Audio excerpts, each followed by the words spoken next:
قال فإنا قد فتنا قومك من بعدك وأضلهم السامري فرجع موسى إلى قومه غضبان أسفا قال يا قوم ألم يعدكم ربكم وعدا حسنا أفطال عليكم العهد أم أردتم أن يحل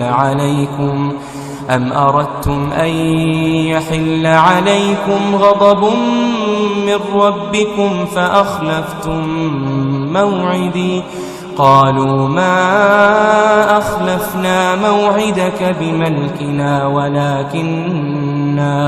ولكننا حملنا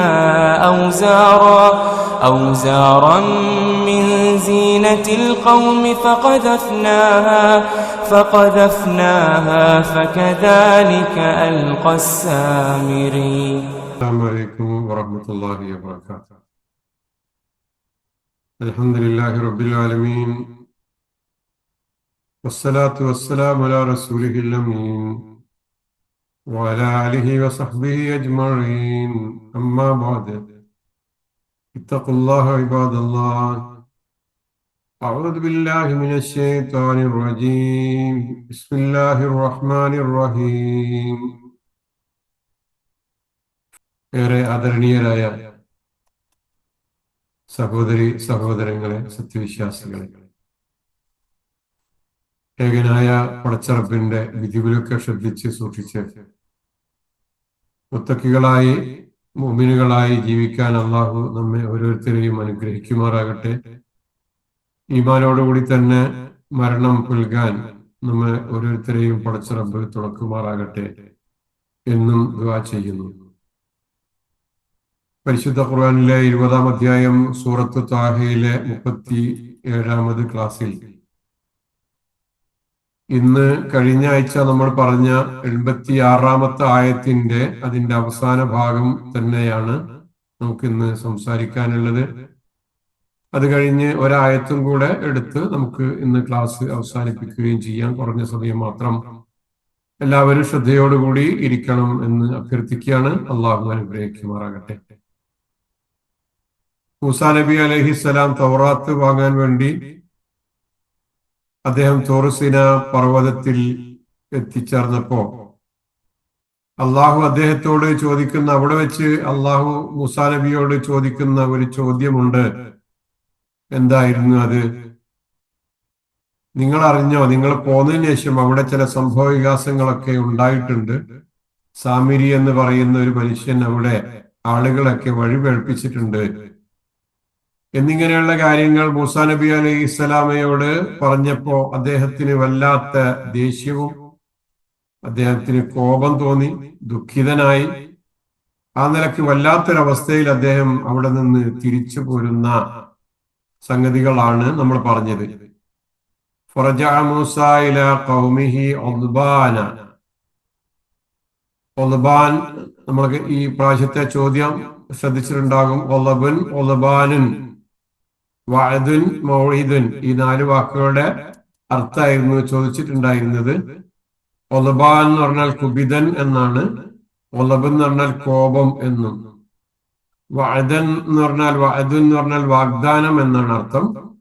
മൗഇദുൻ എന്ന് പറയുമ്പോൾ നിശ്ചയം എന്നും ആണ് അതിനർത്ഥം. ഒരു തീരുമാനിച്ച ഒരു തീരുമാനം അല്ലെങ്കിൽ നിശ്ചയിച്ച ഒരു സമയം, ഒരു നിശ്ചയം എന്നിങ്ങനെയാണ് മൗഇദിന്റെ അർത്ഥവും എന്ന് നമ്മൾ കഴിഞ്ഞ പ്രാവശ്യം മനസ്സിലാക്കി. നോക്കൂ, അതിന്റെ അവസാന ഭാഗത്ത് മൂസാ നബി അലൈഹിസ്സലാം കുപിതനും ദുഃഖിതനുമായി അങ്ങോട്ട് തിരിച്ചു ചെന്നു. എന്നിട്ട് അവിടെ നിന്ന് ആളുകളോട് ചോദിക്കുന്നുണ്ട്, അള്ളാഹു നിങ്ങൾക്ക് വളരെ വ്യക്തമായ ഉന്നതമായ വാഗ്ദാനങ്ങൾ നൽകിയില്ലേ? ഞാനിവിടുന്ന് പോയിട്ട് കുറെ ദീർഘകാലമായി പോയോ? വലിയൊരു ഇടവേള ഞാനും നിങ്ങളും തമ്മിൽ ഉണ്ടായോ? അതല്ല, നിങ്ങൾ സ്വയം അള്ളാഹുവിൽ നിന്ന് കോപം ഏറ്റുവാങ്ങാൻ വേണ്ടി അതിന് കച്ചകെട്ടി ഇറങ്ങിയിരിക്കുകയാണോ എന്നൊക്കെയാണ് മൂസാ നബി അലൈഹിസ്സലാം ആ ആളുകളോട് ചോദിക്കുന്നത്. ചോദ്യത്തിലെ ഒന്നാമത്തെ വിഷയം അഫത്താല അലൈക്കുമുൽ അമദ് എന്നാണ്, അഹ്ദ് എന്നാണ്. അഫതാല അലൈക്കുമുൽ അഹ്ദ്, കാലം കുറെ ദീർഘിച്ചു പോയോ? അങ്ങനെ ദീർഘിച്ചു പോയാൽ സ്വാഭാവികമായിട്ടും നിങ്ങൾക്ക് മറവി സംഭവിക്കാനുള്ള സാധ്യത ഉണ്ട്. അങ്ങനെ ഒരുപാട് കാലമൊന്നും ആയിട്ടില്ലല്ലോ ഞാൻ നിങ്ങളിൽ നിന്ന് പോയിട്ട്. കേവലം 40 ദിവസത്തെ ഒരു യാത്രയായിരുന്നു.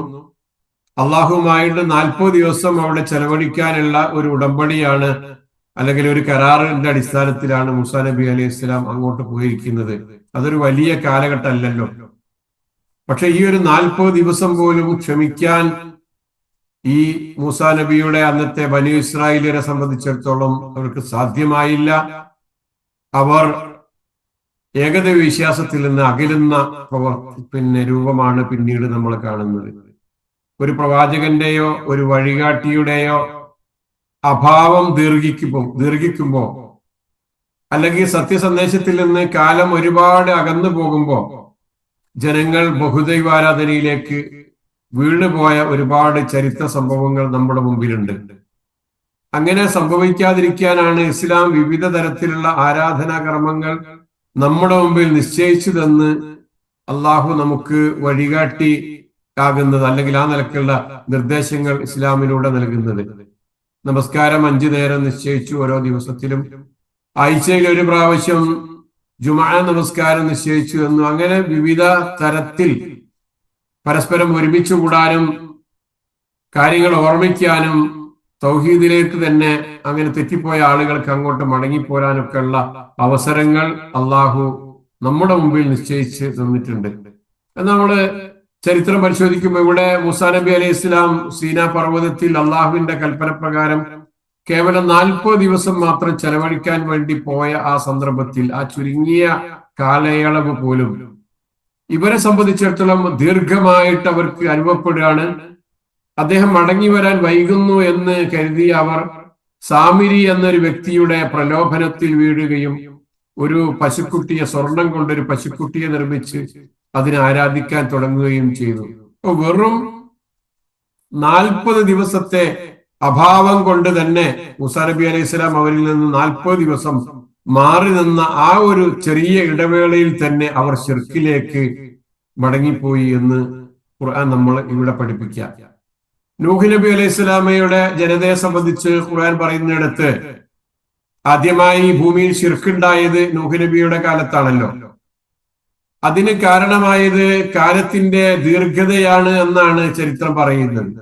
ആദം നബി അലൈഹി സ്വലാമക്ക് ശേഷം ജനങ്ങൾക്കിടയിൽ വദ്, സുവാ, യഹൂസ്, യഹൂഖ്, നസ്ർ എന്നിങ്ങനെ മഹാത്മാക്കളായ മനുഷ്യരുണ്ടായിരുന്നു. അവർ മരണപ്പെട്ടപ്പോ അവരുടെ വിയോഗത്തിൽ ജനങ്ങൾ വലിയ സങ്കടം തോന്നി, അവർക്ക് ദുഃഖിതരായി. അങ്ങനെ പിശാച് അവരിലേക്ക് കടന്നു വന്നിട്ട് അവരോട് പറഞ്ഞു, ഇവരുടെയൊക്കെ ഓർമ്മക്കായി അവരുടെ രൂപങ്ങൾ നിങ്ങൾ കുത്തിവെക്കുക. വെറും രൂപങ്ങൾ കുത്തിവെക്ക് മാത്രമാണ് ആദ്യകാലത്ത് അവർ ചെയ്തത്.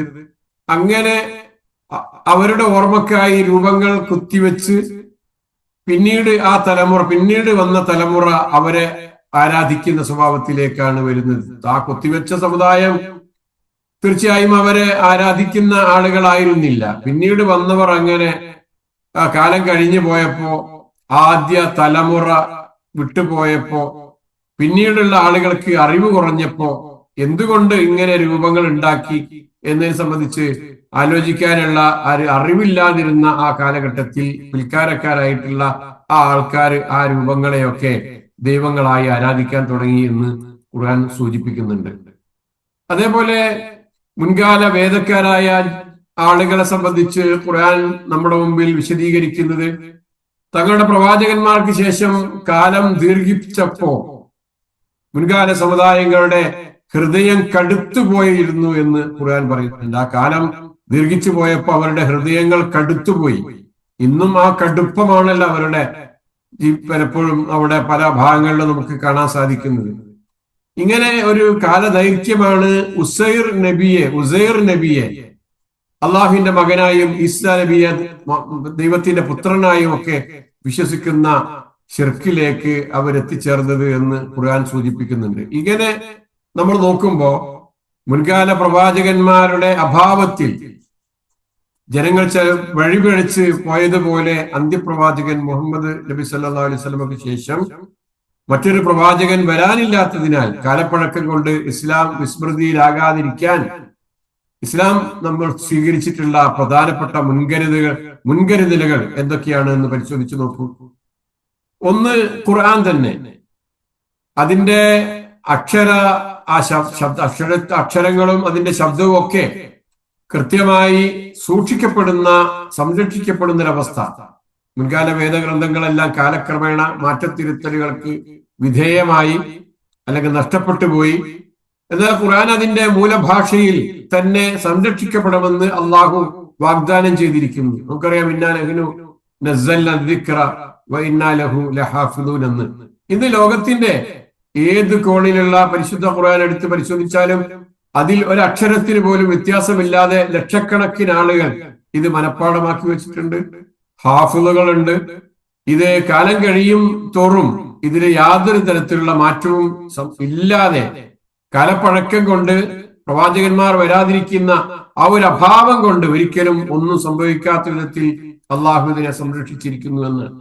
രണ്ടാമത്തത്, ഈ കാല ദൈർഘ്യം കൊണ്ട് യാതൊരു തരത്തിലുള്ള കുറവും വരാൻ പാടില്ല എന്നുള്ള നിലക്ക് ഇത്തരത്തിലുള്ള ചിന്താഗതികൾ സമൂഹത്തിൽ വരരുത് എന്നുള്ള നിലക്ക് പ്രവാചക സല്ലല്ലാഹു അലൈഹി വസല്ലമയുടെ സുന്നത്ത് ഇവിടെ ക്രോഡീകരിക്കപ്പെട്ടിട്ടുണ്ട്. റസൂൽ സല്ലല്ലാഹു അലൈഹി വസല്ലം എങ്ങനെ ജീവിച്ചു, എന്ത് പറഞ്ഞു, എന്തൊക്കെ ചെയ്തു എന്നതിനെ കുറിച്ച് അതീവ സൂക്ഷ്മമായ ചരിത്ര രേഖകൾ നമ്മുടെ മുമ്പിലുണ്ട്. ഹദീസ് ഗ്രന്ഥങ്ങൾ നമ്മുടെ മുമ്പിലുണ്ട്. പ്രവാചകന്റെ ഒരു അഭാവം അനുഭവപ്പെടാത്ത വിധം അദ്ദേഹത്തിന്റെ ജീവിതം അനുയായികൾക്ക് മുന്നിൽ ഒരു മാതൃകയായി നിലനിൽക്കുന്നു. സഹാബത്ത് ആ കാര്യങ്ങൾ പച്ചയായി പകർത്തിക്കൊണ്ട് നമ്മുടെ മുമ്പിൽ അത് നിർദ്ദേശിച്ചിരിക്കുന്നു. ആ നിലക്ക് സംരക്ഷിക്കപ്പെട്ടിരിക്കുന്നു. മൂന്നാമതായി മറ്റൊരു സംരക്ഷണം എന്നുള്ള നിലക്ക് പ്രവാചകന്മാർക്ക് ശേഷം ആ ദൗത്യം ഏറ്റെടുക്കാൻ ഇസ്ലാം പണ്ഡിതന്മാരെ നിശ്ചയിച്ചിട്ടുണ്ട്. പണ്ഡിതന്മാർ പ്രവാചകന്മാരുടെ അനന്തരാവകാശികളാണ് എന്നാണ് റസൂൽ സല്ലല്ലാഹു അലൈഹി വസല്ലം പഠിപ്പിച്ചിരിക്കുന്നത്. പ്രവാചകന്റെ അഭാവം നികത്താനായി ഓരോ കാലഘട്ടത്തിലും മതത്തെ ശരിയായ രീതിയിൽ ജനങ്ങൾക്ക് വിശദീകരിച്ചു കൊടുക്കാൻ പണ്ഡിതന്മാർ ബാധ്യസ്ഥരാണ് എന്ന് പഠിപ്പിച്ചിട്ടുണ്ട്. അതാണ് മൂന്നാമത് ഈ ഒരു മതം സംരക്ഷിക്കപ്പെടുന്നു. ഇതിലിങ്ങനെ കാലപ്പഴക്കം കൊണ്ട് കേവലം 40 ദിവസം കൊണ്ട് മാറിപ്പോയ ഒരു ജനത, അതേപോലെ നൂഹ് നബിയുടെയും മറ്റു പ്രവാചകന്മാരുടെയും ഒക്കെ കാലഘട്ടം പരിശോധിക്കുമ്പോൾ അവിടെ വന്ന ആ ഇടവേളകളിൽ ഷിർക്കിന്റെ ആ കൊടിയ ഷിർക്ക് സമൂഹത്തിലേക്ക് കടന്നു വന്നതിന്റെ ചരിത്രമൊക്കെ നമ്മുടെ മുമ്പിൽ വിശദീകരിച്ചിട്ടുണ്ട്. അങ്ങനെ സംഭവിക്കാൻ പാടില്ല എന്നുള്ള നിലക്ക് അള്ളാഹു നമ്മുടെ മുമ്പിൽ നിശ്ചയിച്ചു തന്ന കാര്യങ്ങളെ സംബന്ധിച്ചാണ് നമ്മൾ സൂചിപ്പിച്ചത്. ഒന്ന്, പരിശുദ്ധ ഖുർആൻ തന്നെ യാതൊരു മാറ്റത്തിരുത്തലുകൾക്കും വിധേയമാക്കാത്ത വിധത്തിൽ അത് നമ്മുടെ മുമ്പിലുണ്ട്. രണ്ടാമത്തത്, റസൂൽ സല്ലല്ലാഹു അലൈഹി വസല്ലമയുടെ സുന്നത്തുകളാണ്, സ്വഹീഹായ ഹദീസുകളാണ്, റസൂൽ സല്ലല്ലാഹു അലൈഹി വസല്ലമയുടെ ചര്യകളാണ്. മൂന്നാമത്തത്, സമൂഹത്തിലെ പണ്ഡിതന്മാർ ആ നിലക്ക് പ്രവാചകൻ സല്ലല്ലാഹു അലൈഹി വസല്ലമ നിർവഹിച്ച ആ ദൗത്യം ഏറ്റെടുത്ത് വളരെ കൃത്യമായി നിർവഹിക്കേണ്ട ആളുകളാണ് എന്നുള്ള നിലക്ക് അവർ സമൂഹത്തിൽ ഇടപെടേണ്ട ആളുകളാണ്. നാലാമത്തത് ഒന്നത് മുജദ്ദിദുകളാണ്, പരിഷ്കർത്താക്കളാണ്. പലപ്പോഴും നമ്മുടെ പല കാലഘട്ടങ്ങളും പരിശോധിക്കുമ്പോൾ പ്രഗത്ഭരായ ഒരുപാട് മുജദ്ദിദുകൾ, പരിഷ്കർത്താക്കളായ ഇമാമുകളായ ഒരുപാട് ആളുകൾ സമൂഹത്തിൽ കടന്നു വന്നിട്ടുണ്ടായിരുന്നു. മതം അതിന്റെ തനിമയിൽ നിന്ന് അകന്നു പോകുമ്പോൾ അതിന്റെ പഴയ ചൈതന്യത്തിലേക്ക് തിരിച്ചു കൊണ്ടുവരാൻ ഓരോ നൂറ്റാണ്ടിലും അങ്ങനെയുള്ള പരിഷ്കർത്താക്കൾ ഉണ്ടാകാറുണ്ട്, അങ്ങനെ നിയോഗിക്കപ്പെടും എന്ന് തന്നെയാണ് നമ്മൾ ചരിത്രങ്ങളിൽ നിന്ന് നമുക്ക് മനസ്സിലാക്കാൻ സാധിക്കുന്നത്. മറ്റൊരു നിലക്ക് അഞ്ചാമതായി നമ്മൾ കാണുന്നത് ഇത്തരത്തിലുള്ള കാലപ്പഴക്കം കൊണ്ട് അല്ലെങ്കിൽ പ്രവാചകന്മാരുടെ അഭാവം കൊണ്ട് മതത്തെ സംബന്ധിച്ച് ഇങ്ങനെയുള്ള ശിർക്കൻ ആചാരങ്ങളിലേക്ക് കടന്നുപോയിക്കൂടാ, അല്ലെങ്കിൽ അത്തരത്തിലുള്ള ചിന്താഗതികളിലേക്ക് ആളുകൾ പോയിക്കൂടാ എന്നുള്ള നിലക്ക് ഇസ്ലാം നിശ്ചയിച്ച അഞ്ചാമതൊരു വിഷയം എന്ന് പറയുന്നത് നമ്മുടെ ദിനചര്യകളിലൂടെയുള്ള നമ്മുടെ ഓർമ്മപ്പെടുത്തലാണ്. കാലപ്പഴക്കം കൊണ്ട് ആളുകൾ പടച്ചവനെ മറക്കാതിരിക്കാൻ വേണ്ടി ഇസ്ലാം ചില നിർബന്ധിത കർമ്മങ്ങൾ നമ്മുടെ മുമ്പിൽ നൽകിയിട്ടുണ്ട്. ഒന്ന്, 5 നേരത്തെ നമസ്കാരം.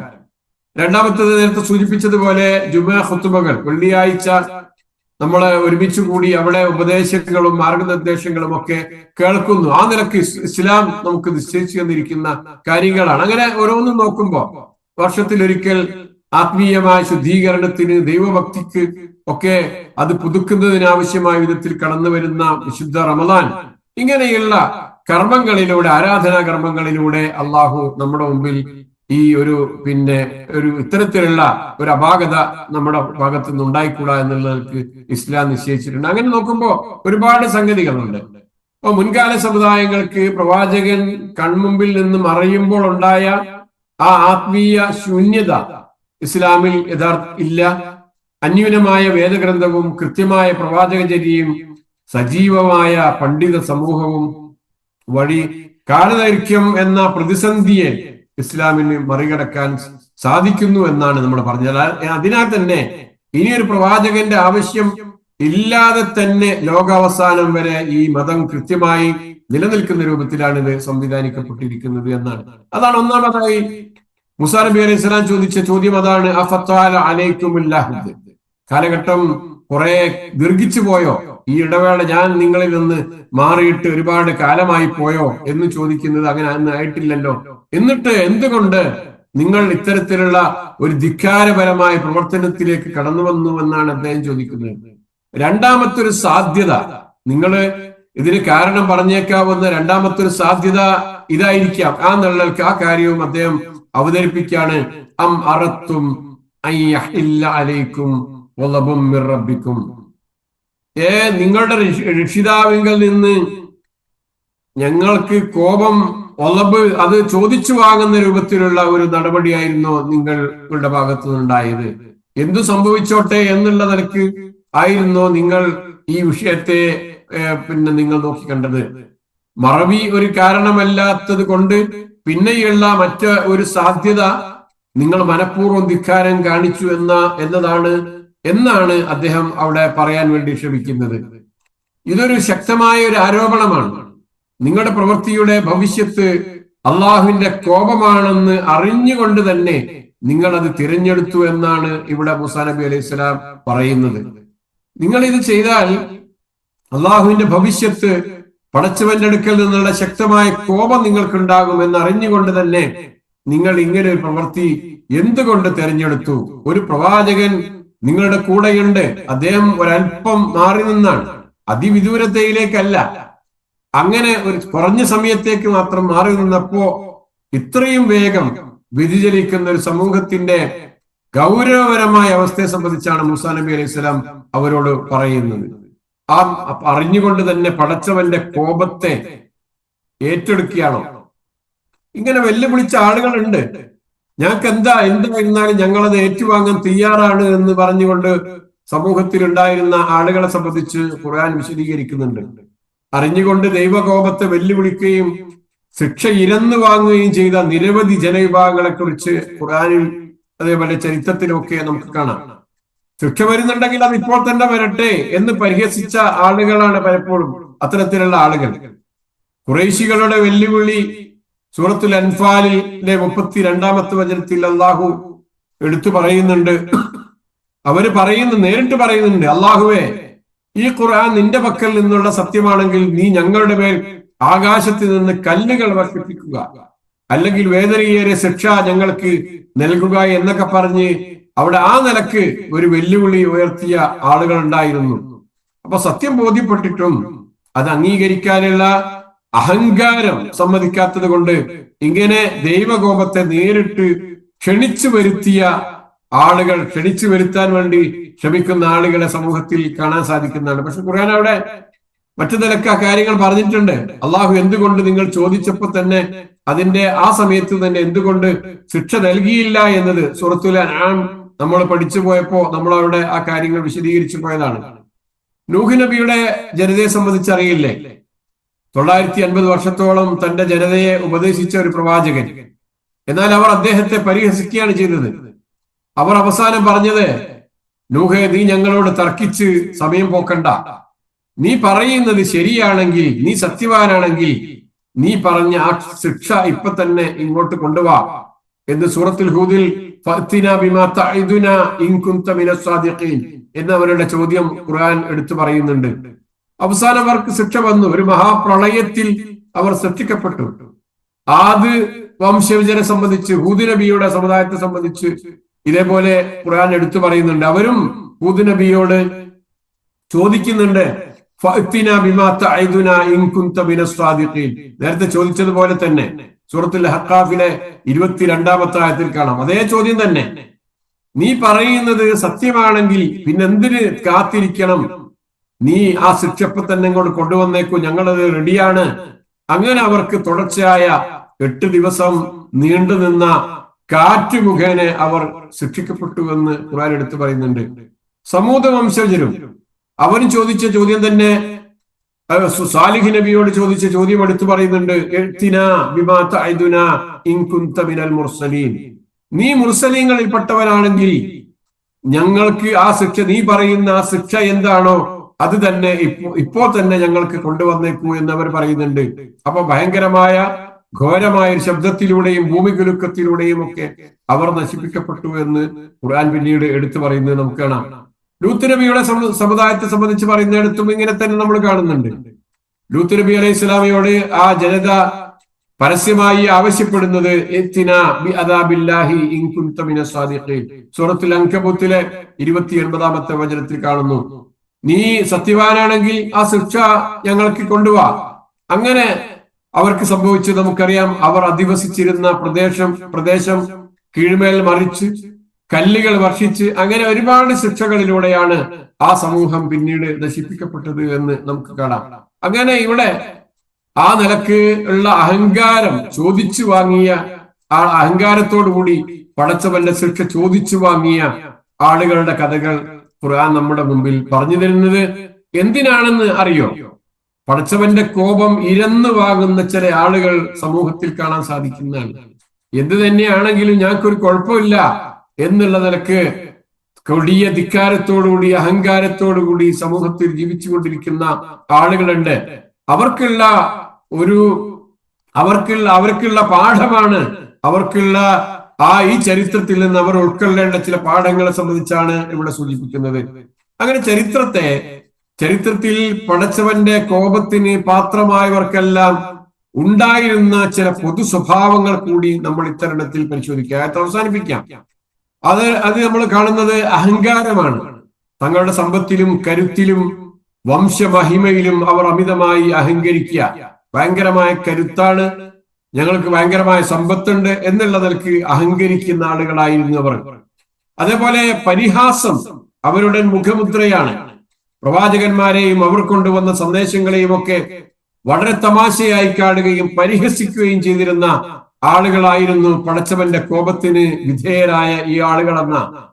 അതേപോലെ നിരന്തരമായ പാപങ്ങൾ, അമിതമായ പാപങ്ങൾ, താക്കീതുകൾ എത്ര നൽകിയിട്ടും തെറ്റുകളിൽ നിന്ന് പിന്തിരിയാതെ ആ തെറ്റുകളിൽ തന്നെ ഉറച്ചു നിൽക്കുന്ന ആളുകളായിരുന്നു അവർ. അതേപോലെ അവരുടെ ബുദ്ധിയേക്കാൾ അവരുടെ വികാരത്തിന് മുൻഗണന നൽകിയ ആളുകളായിരുന്നു. വരാനിരിക്കുന്ന വലിയ അപകടത്തെക്കുറിച്ച് ചിന്തിക്കാതെ താൽക്കാലികമായ വാശിക്ക് വേണ്ടി പടച്ചവനോട് ശിക്ഷ ഇരന്നു വാങ്ങിയ, പടച്ചവന്റെ കോപം ഇരന്നു വാങ്ങിയ ആളുകളെയാണ് ഇതേപോലെയുള്ള ചരിത്രങ്ങൾ പരിശോധിക്കുമ്പോൾ നമ്മൾ കാണുന്നത്. ചുരുക്കത്തിൽ മുകളിൽ പറഞ്ഞ ജനവിഭാഗങ്ങളെല്ലാം തങ്ങളുടെ പ്രവാചകന്മാരോടുള്ള വാശിയും അഹങ്കാരവും കാരണം പടച്ചവന്റെ കോപത്തെ സ്വയം ചോദിച്ചു വാങ്ങിയിരുന്നു. ഇങ്ങനെ നമ്മൾ ആലോചിക്കേണ്ടതാണ്. നമ്മളെ സംബന്ധിച്ച് ആ നിലക്കുള്ള നടപടികൾ, സ്വഭാവങ്ങൾ എന്ത് തന്നെയായിരുന്നാലും ഞാൻ മാറാൻ ഒരുക്കമല്ല എന്നുള്ള നിലക്കുള്ള ഈ അഹങ്കാരത്തോടു കൂടിയുള്ള, പുച്ഛത്തോടു കൂടിയുള്ള, പരിഹാസത്തോടു കൂടിയുള്ള ഈ പ്രവർത്തനങ്ങളും അമിതമായ പാപങ്ങൾ ചെയ്തുകൊണ്ട് ഉള്ള ജീവിത രീതിയുമൊക്കെ അത് ഈ ചരിത്രങ്ങൾ കണ്ട് പാഠങ്ങൾ ഉൾക്കൊള്ളണം എന്നാണ് നമ്മൾ സൂചിപ്പിച്ചത്. അവസാനമായി മൂസാ നബി അലൈഹി സ്വലാം മറ്റൊരു കാര്യം അവരോട് ചോദിക്കുന്നത്, നിങ്ങൾ ഞാനായിട്ടുള്ള ഒരു നിശ്ചയം ഉണ്ടായിരുന്നല്ലോ, കരാറുകൾ ഉണ്ടായിരുന്നല്ലോ, വാഗ്ദാനങ്ങൾ ഉണ്ടായിരുന്നല്ലോ, ആ വാഗ്ദാനങ്ങളും നിങ്ങൾ ലംഘിക്കുകയാണ് ചെയ്തിരിക്കുന്നത് അല്ലേ? അതാണല്ലോ ഇവിടെ സംഭവിച്ചിരിക്കുന്നത്. എന്താണ് ആ വാഗ്ദാനം എന്ന് പറയുന്നത്? ആ മൗഇദ് എന്തായിരുന്നു? മൂസാ നബി അലൈഹി സ്വലാം പോകുന്നതിന് മുമ്പ് തന്റെ ജനതക്ക് വ്യക്തമായ ചില നിർദ്ദേശങ്ങൾ നൽകിയിട്ടുണ്ടായിരുന്നു. എന്താണത്? തന്റെ അഭാവത്തിൽ പ്രവാചകത്വത്തിൽ തന്റെ പങ്കാളിയും പിൻഗാമിയുമായ സഹോദരൻ ഹാറൂൻ നബി അനുസരിക്കണം എന്നാണ് ഒന്നാമത്തെ കാര്യം. ഹാറൂൻ നബിയുടെ നേതൃത്വത്തെ അംഗീകരിക്കാതെ പശുക്കുട്ടിയെ ആരാധിച്ചതിലൂടെ ആ വാഗ്ദാനം അവർ അവിടെ ലംഘിക്കുകയാണ് ചെയ്തിരിക്കുന്നത് എന്ന് ഖുർആൻ എടുത്തു പറയാ. ബിഅസമാ ഖലഫ്തുമൂനി മിൻ ബഅദി എന്ന് പറയുന്നുണ്ട് സൂറത്തുൽ അറാഫിൽ.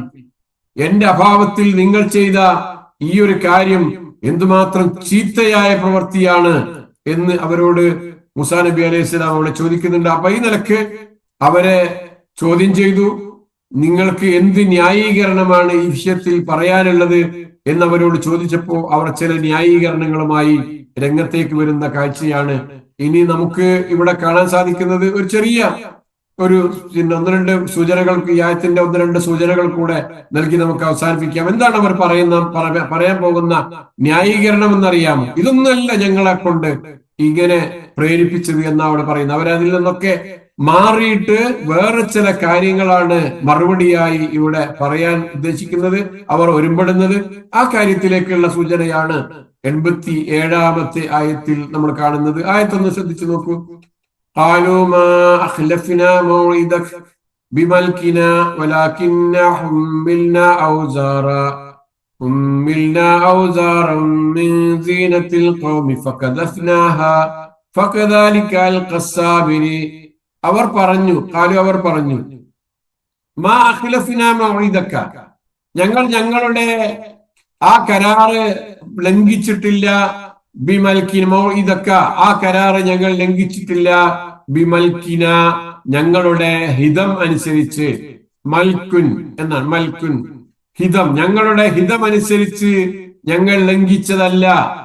വലാകിന്ന ഹുമ്മിൽന ഔസാറൻ, വലാകിന്ന പക്ഷേ ഞങ്ങൾ ഹുമ്മിൽന ഔസാറൻ, ഹുമ്മിൽന ഞങ്ങൾ വഹിപ്പിക്കപ്പെട്ടിരിക്കുന്നു. ഔസാറൻ ചില ചുമടുകൾ. മിൻ സീനത്തിൽ ഖൗമി, ജനങ്ങളുടെ ആഭരണങ്ങളിൽ നിന്നുള്ള. എന്താണ് ആശയം പറഞ്ഞു തരാം. ജനങ്ങളുടെ ആഭരണങ്ങളിൽ നിന്നുള്ള ചില ചുമടുകൾ ഞങ്ങൾ വഹിപ്പിക്കപ്പെട്ടിട്ടുണ്ടായിരുന്നു. ഫഖദഫ്നാഹ, അങ്ങനെ ഞങ്ങളത് ഖദഫ എറിഞ്ഞു കളഞ്ഞു, ഞങ്ങൾ തീയിലേക്ക് എറിഞ്ഞു കളഞ്ഞു എന്നാണ് ഉദ്ദേശിക്കുന്നത്. ഫകദാലിക, അപ്രകാരം തന്നെ അൽഖ അസ്സാമിരിയു, സാമിരിയും അത് തീയിലേക്ക് ഇട്ടിട്ടുണ്ടായിരുന്നു. ഖദഫ എന്ന് പറഞ്ഞാൽ എറിഞ്ഞു എന്നാണ്, തീയിലേക്ക് ഇട്ടു എന്നാണ് അവിടുത്തെ അർത്ഥം. അൽഖ എന്ന് പറഞ്ഞാലും ഇട്ടു എന്ന് തന്നെയാണ്, തീയിലേക്ക് ഇട്ടു എന്നാണ്. രണ്ടും രണ്ട് തരത്തിലുള്ള എറിയലാണ്. രണ്ട് തരത്തിലാണ് അവർ തീയിലേക്ക് ഇട്ടത് എന്നുള്ള രൂപത്തിൽ രണ്ട് പദങ്ങളിലായിട്ടാണ് അള്ളാഹു ഇത് എടുത്തു പറയുന്നത്. അപ്പോൾ ഇവിടെ എന്താ സംഭവിച്ചത്? ഞങ്ങളുടെ ഹിതമനുസരിച്ച് ചെയ്തതല്ല, ചെയ്യാൻ വേണ്ടിയിട്ട് ബോധപൂർവം ഞങ്ങൾ ചെയ്തതല്ല. പക്ഷെ ഞങ്ങൾ അതിന് ചെയ്യാൻ വേണ്ടി നിർബന്ധിതരായതാണ്. കാരണം ഞങ്ങളുടെ അടുക്കൽ ഞങ്ങളുടേതല്ലാത്ത ചില സംഗതികൾ ഉണ്ടായിരുന്നു. ചില ആഭരണ ചുമടുകൾ, ചില ആഭരണങ്ങൾ ഞങ്ങളുടെ കൈകളിലുണ്ടായിരുന്നു. അത് ഞങ്ങൾ അവസാനം പാപങ്ങളിൽ നിന്ന് രക്ഷപ്പെടാൻ വേണ്ടി തീയിലേക്ക് വലിച്ചെറിയുന്ന ഒരു സംഭവമാണ് ഉണ്ടായത്. അതേപോലെ സാമിരിയും തന്നെ അവന്റെ കയ്യിലുണ്ടായിരുന്ന ആ ആഭരണം അവനും തീയിലേക്ക് വലിച്ചെറിഞ്ഞു. എന്നിട്ടോ ഞങ്ങൾ വലിച്ചെറിഞ്ഞ സ്വർണവും അവൻ തീയിലേക്കിട്ട സ്വർണവും രണ്ടും കൂടെ അവൻ അവിടെ നിന്ന് തീയിൽ നിന്ന് ശേഖരിച്ച് അല്ലെങ്കിൽ തീയിലിട്ട് ഉരുക്കിയെടുത്താണ് ആ സ്വർണം കൊണ്ടാണ് ഇവൻ സാമിരി യഥാർത്ഥത്തിൽ ഈ ഒരു പശുക്കുട്ടിയെ ഉണ്ടാക്കിയത്. അല്ലാതെ ഞങ്ങൾ അങ്ങനെ ഒരു പ്രവൃത്തി സ്വന്തം തന്നെ ചെയ്തതല്ല. ഇതാണ് അതിന്റെ സാഹചര്യം. ഇങ്ങനെ ഒരു പശുക്കുട്ടിയെ സാമിരി ഉണ്ടാക്കിയപ്പോ ഞങ്ങൾ അങ്ങനെ അതിന്റെ പിന്നാലെ ആ ഒരു പ്രത്യേകത, അവിടെ ചില ശബ്ദങ്ങൾ ഉണ്ടാകുന്നു. അങ്ങനെ ഞങ്ങൾ പശുക്കുട്ടി ആരാധിക്കുന്ന ആളുകളായി തീർന്നത് എന്നാണ് അവർ അവിടെ പറയാൻ ശ്രമിക്കുന്നത്. അപ്പൊ അതിലുള്ള വാക്കുകളുടെ അർത്ഥം നമ്മൾ നോക്കുക. ബിമൽക്കിന, ഞങ്ങളുടെ സ്വാധീനത്താൽ, ഞങ്ങളുടെ ഉദ്ദേശപ്രകാരം. ഹുമ്മിൽന, ഞങ്ങൾ എന്താണ് വഹിപ്പിക്കപ്പെട്ടു. ഔസാറൻ എന്നാൽ ഭാരങ്ങൾ, സീനത്തുൻ അലങ്കാരങ്ങൾ അല്ലെങ്കിൽ സ്വർണ്ണാഭരണങ്ങൾ. ഫഖദഫ്നാഹ, എന്നിട്ട് ഞങ്ങളത് തീയിൽ എറിഞ്ഞു. ഇത്രയാണ് അതിലുള്ള വാക്കുകളുടെ അർത്ഥം. ഇവിടെ നമ്മൾ പറഞ്ഞതുപോലെ ഇസ്രായേലിയരുടെ പക്കൽ ഈജിപ്തുകാരുടെ ധാരാളം സ്വർണ്ണാഭരണങ്ങൾ ഉണ്ടായിരുന്നു എന്ന് എപ്പോ അവർ ആ ചെങ്കടൽ കടന്ന് ഇങ്ങോട്ട് മറുകരയിലേക്ക് വരുന്ന സമയത്ത് അവരുടെ കൈകളിൽ കുറെ സ്വർണ്ണാഭരണങ്ങൾ ഉണ്ടായിരുന്നു പോലും അത് അവരുടേതല്ലായിരുന്നു പോലും അവർ ഈജിപ്തുകാരിൽ നിന്ന് എന്തോ ആവശ്യത്തിന് വേണ്ടി അവർ കടം വാങ്ങിയതാണ്. നമ്മൾ കല്യാണത്തിനൊക്കെ പോകാൻ നേരത്ത് മറ്റുള്ള ആളുകളുടെ ആഭരണങ്ങൾ വാങ്ങുന്നത് പോലെ എന്തോ ആവശ്യത്തിന് ഈ ബനി ഇസ്രായേല്യർ അവിടെയുള്ള ഈജിപ്തുകാരായ മറ്റാളുകളിൽ നിന്നൊക്കെ വാങ്ങിയതായിരുന്നു. അത് തിരിച്ചു കൊടുക്കാൻ അവർക്ക് സാധിച്ചില്ല.